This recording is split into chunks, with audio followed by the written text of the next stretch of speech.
नमस्कार मित्रांनो. तर पार्ट 5 आपण आज सुरू करतोय. तर पार्ट 5 मध्ये आहे पिरॅमिड. लक्षात ठेवायचं की व्हर्टिकल फेसेस जे पण ट्रायंगलचे असतात ते जेव्हा एका पॉइंटला मीट करता त्याला आपण म्हणतो पिरॅमिड.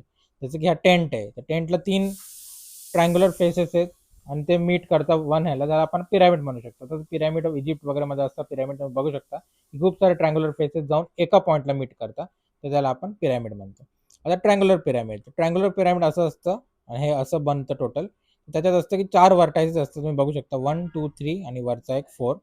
त्याच्यानंतर 4 ट्रायंग्युलर फेसेस असतात, जसं की 1 2 3 आणि 4. इथे पण 1 2 3 आणि हा पूर्ण 4. आणि एजेस 6 असतात, म्हणजे एक एज 2 3 4 5 आणि 6 एजेस, ठीक आहे, लाईन्स म्हणजे.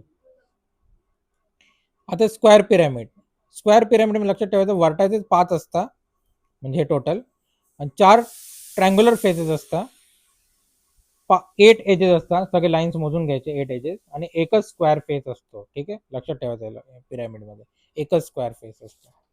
नेक्स्ट आहे कोनला शोधणं एकदम सोपं आहे, कारण कोनचं प्रत्येक वनच आहे. वर्टेक्स वन आहे, सर्क्युलर एज पण वन आहे, कर्ड फेस पण वन आहे, आणि सर्क्युलर फेस पण वनच आहे. त्याच्यानंतर स्पिअर म्हणजे एक बॉल टाईप असतो. इथे जी स्पिअरचं दिलं नाही, पण मी तुम्हाला लिहून दिलं की एजेसच नसतं स्पिअरला, वर्टेक्स पण नसतं, फक्त एक कर्ड फेस असतो. लक्षात ठेवायचं एकच कर्ड फेस असतो. म्हणजे स्पिअरचं तुम्हाला काय आलं की स्पेल काय असतं, फक्त एकच कर्ड फेस असतो, लक्षात ठेवायचं. ठीक आहे.